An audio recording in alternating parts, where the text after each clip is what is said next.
I was being interviewed a short while ago about a new scientific theory, a biological one, that I've produced, and I was asked some questions about a recent New York Times article promoting a new book by William Broad, and that book was highlighting the risks involved in yoga.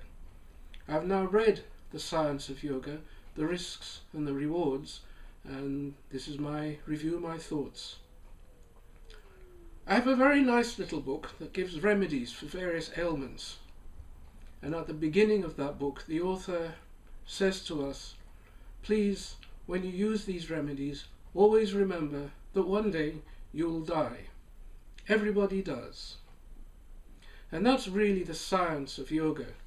It's about the art of living in the light of the knowledge that one day we'll all die, but making the knowledge of that fact the source to us of the utmost contentment in every one of our moments.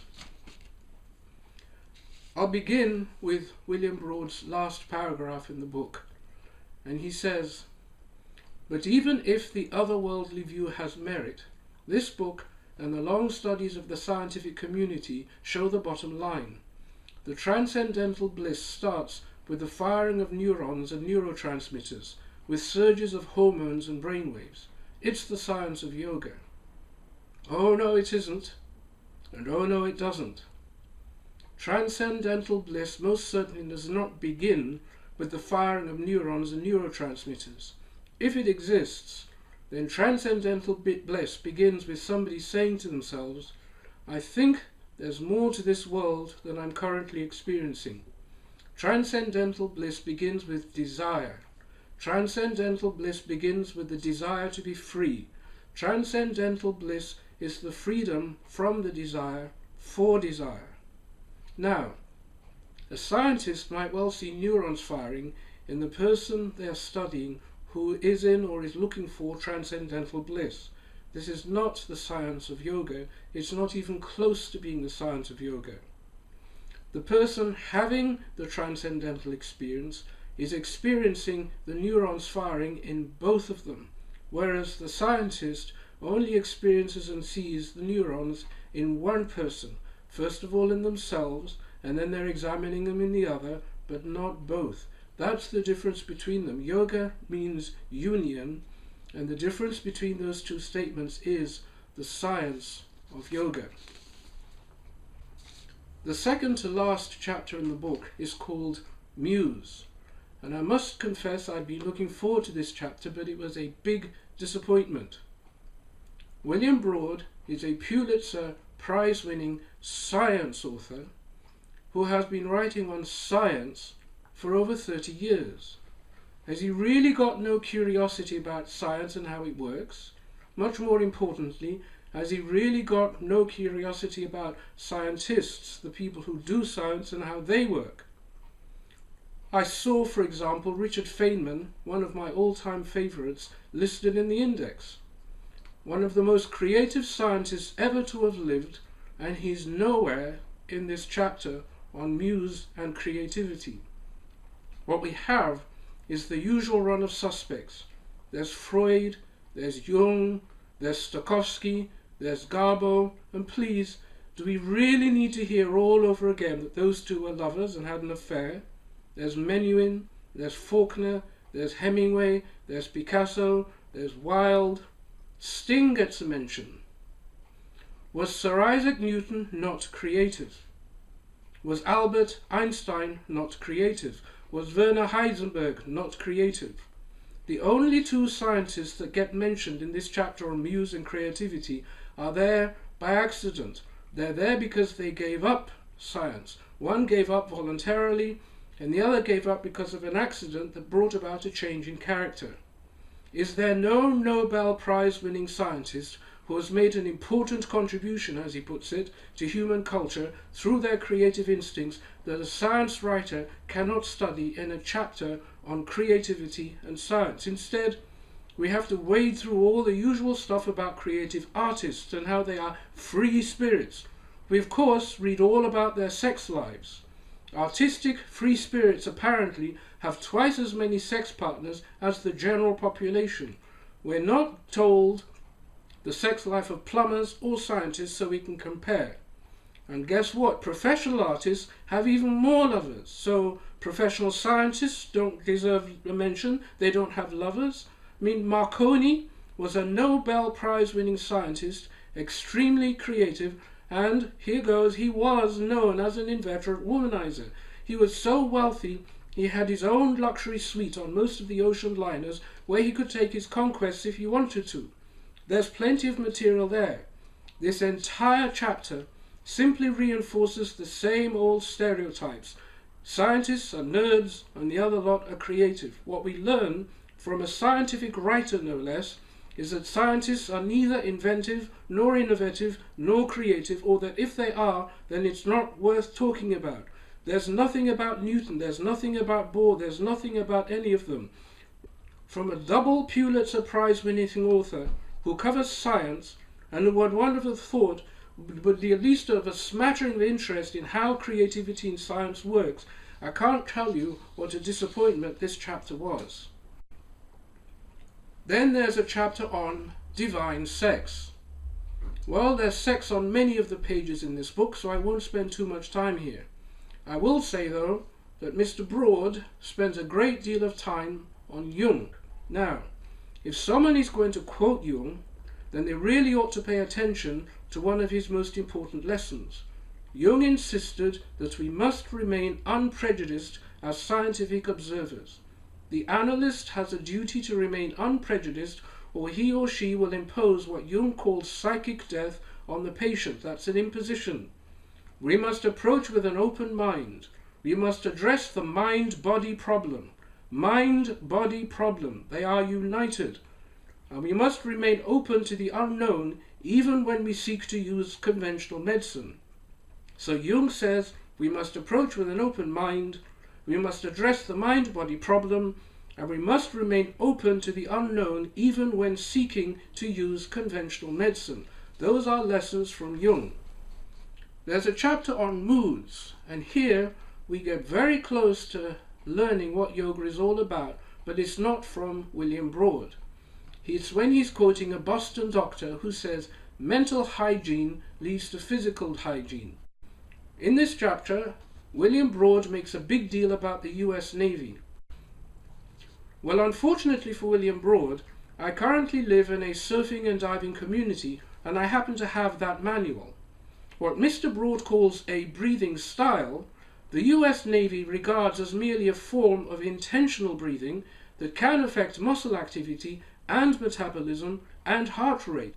Now, the prologue to this manual says, recently, events caused the Navy to revisit the 1956-57 air tables. Unacceptable rates of decompression sickness experienced during the salvage of the TWA 800 disaster in 1996 was one of them. Another was commercial exploitation, commercial diving practices. The manual says, when it comes to oxygen consumption, unlike oxygen consumption, the amount of gas a diver inhales is depth dependent. That is to say, the air gets pressurized with increasing depth, and eventually a given cylinder lasts only, say, a third as long as it would if we were on the surface. The manual also warns us carbon dioxide production depends only on the level of exertion and can be assumed to be independent of depth. So, oxygen consumption changes with depth, but carbon dioxide does not, only depends on our exertion. The next section in the manual says respiratory problems in diving. The first sentence there says, physiological problems often occur when divers are exposed to pressures of depth. The manual then discusses lots of them. And we eventually get to drowning and near drowning and how divers should conduct themselves if they're unfortunate enough to get into near drowning situations at depth. And that's where we at last get to the bit that William Broad has quoted in his book. It's headed breath holding and unconsciousness. The US Navy therefore is pointing out that if you happen to get caught at depth in an unfortunate situation, please remember your oxygen is under pressure and is being used much faster than you think, while your carbon dioxide is being used at a constant rate that depends on your exertions. You are likely to experience what the Navy quaintly calls a breath-holding event. At some time during a breath-holding event, the desire to breathe becomes uncontrollable. If the breath hold is preceded by a period of voluntary hyperventilation, the breath hold can be much longer. William Broad did not quote that sentence. Now, it's very hard to see how this business about breath holding, specifically in the unconsciousness and disaster part of the US Navy manual, is rightly and fairly related to what a yogi is trying to do when they're extending their breath or any other such matter on dry land and in non-drowning situations. Then there's a chapter on healing. And when we get to healing, William Broad's proposals are simplistic, unresearched, they obscure the issues, they're legally outdated, they're unworkable because they've already been tested in the courts in various countries, including the USA, and they don't work. To lay out one of the issues, there was a recent case in the United Kingdom, Birmingham. A 15-year-old boy, a Jehovah's Witness, was crushed by a car. Now he believed, as a Jehovah's Witness, that all blood belongs to Christ and is therefore sacred and is only shed because Christ wishes it to be shed, and he was 15 years old and he did not want a transfusion. His parents would not allow a transfusion, and without parental consent there was nothing the doctors could do except sit back and watch him die, and he himself died apparently quite peaceful because he was returning to his maker. Now let me invent my own yoga right here on the spot. I'm going to call it sandalwood yoga. It only takes about 30 seconds to become an expert. It goes like this. All ailments can be cured by placing sandalwood upon the third eye. If it's done with sufficient faith and concentration, it will cure all ills. If it's not working, it's because you don't have enough faith. Now, by what right is Mr. Broad going to tell me that this is not healing and that I cannot offer it in the marketplace and decide for myself, as the head of my own yoga group, what works and what doesn't work and what should go out there in the community? It's a little known fact that the American Medical Association, by which William Broad set such store, was founded entirely to kill off homeopathy. According to Paul Starr's Pulitzer Prize-winning book, The Social Transformation of American Medicine, one doctor at an inaugural meeting of the AMA meeting said quite bluntly, "We must admit that we never fought the homeopath on matters of principles. We fought him because he came into the community and got the business. They hounded out homeopathy because people wanted homeopathy more than conventional doctors, and the conventional doctors didn't like it." And just as with yoga today, women were the majority homeopathic doctors, and they were also the majority patients. This enraged the AMA, which then systematically attacked them. So in 1910, the Carnegie Foundation produced the Flexner Report, which went round assessing medical schools and giving them criteria, and they weighted those medical schools that had full-time teaching facilities, which is what Mr. Broad would want to do, pathology departments, and that had research labs. They had full-time teaching staff. Homeopaths, on the other hand, worked in a clinical environment. They were working doctors. They had practices of their own, and they would go into the hospitals to take their people to train them. So they were at a disadvantage under this new grading system. By 1900, there were only 22 homeopathic colleges left. By 1923, there were only 2. 23 years, and there were only 2. And of particular concern to me, as an African, is that there were medical schools for African Americans. There were 7 of them. 25 years later, there were only 2, and 5 years after that, there were none, because they were all driven out of business and practice by the AMA.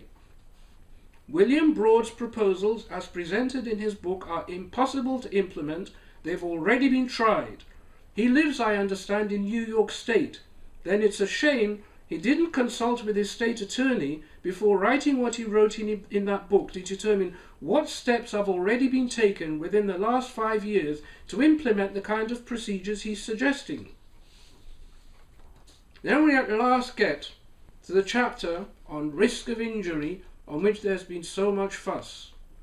William Broad says, "The good reputation of yoga rests in no small part on the public silence of the gurus, their virtual ban on the word injury, and the topic of blinding pain and physical damage is almost as unmentionable as Hatha's origins. Excuse me? Public silence? What public silence? Yoga is about suffering. It's the first thing we tell people. It's a way to be free from suffering. Now, he says he did 5 years of research before writing his book. Well, it took me 20 seconds on Google to find 6 examples. Here's one from A.G. Mohan, one of Krishnamacharya's pupils, who wrote and said, in July 1977, that's 1977, I wrote an article for The Hindu, a well-known English newspaper in India, about yoga, in particular asana, titled Body, Breath and Mind in Poise. I mentioned that if practiced inappropriately, that is, without adequate preparation or disregarding pre-existing health conditions and age, asanas can lead to health problems. To my surprise, I received about a dozen letters the following week from people who wrote that they had suffered adverse effects after they had started doing headstand and had wondered if these were related to the headstand. That's July 1977. The first use of injury in the English language is in the Wycliffe Bible, and it's cognate to the word unjust. So we still, for example, say, my feelings have been injured. So, for example, a few years ago, I tried to organize a festival in honor of my guru. To my amazement, people who I'd known for something like 30 years, I thought were friends of mine, and some of them were my pupils, went around telling other people not to come. I, for example, got a letter from the Canadian Association, Iyengar group, who never met me, I don't know them, saying well, it doesn't matter what they said. I felt myself to be suffering an injury. I got over it as my son was walking out the door. He looked at me, he smiled and said, well, it's good to know that life gets better after high school. An injury is an injustice. So if, for example, Mr. Broad was to start laying into someone, especially when he knows that somebody cannot defend themselves, then that is an injury and an injustice. And if Mr. Broad suddenly moves his back because he is looking at a pretty woman and is not paying attention to what he's doing, then that is a wrongdoing by his back and an injustice and an injury.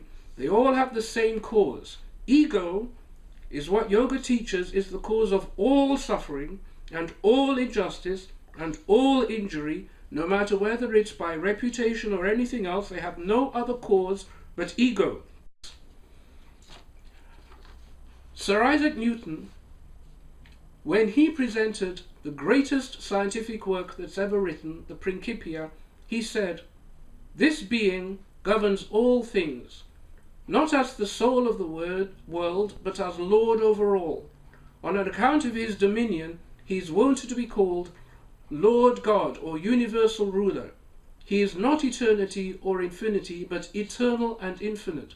He is not duration or space, but he endures and is present. He endures forever. He is everywhere present, and by existing always and everywhere, he constitutes duration and space. Newton goes on like that for rather a long time, and that's in the greatest scientific work that has ever been written, and that is called The Science of Yoga. I would also like to quote from Light on Yoga, which is written by my own guru, B.K.S. Iyengar. It's generally regarded as the greatest yoga book ever written. He says, the word yoga is derived from the Sanskrit root yuj, meaning to bind, to join, attach, and yoke, to direct and concentrate one's attention on, to use and apply. It also means union or communion. It is the true union of our will with the will of God.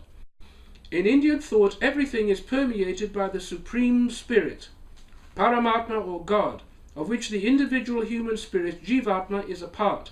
The system of yoga is so called because it teaches the means by which the Jivatma can be united to be or in communion with the Paramatma and so secure liberation, moksha. That's the science of yoga. The science of yoga is what Newton said. The science of yoga is what I have just quoted from B.K.S. Iyengar. Those are the sciences of yoga. If anybody wants to know what the science of yoga is, I suggest they read Newton, and then they read Light on Yoga, then they read Mr. Broad's book if they want to. Thank you very much.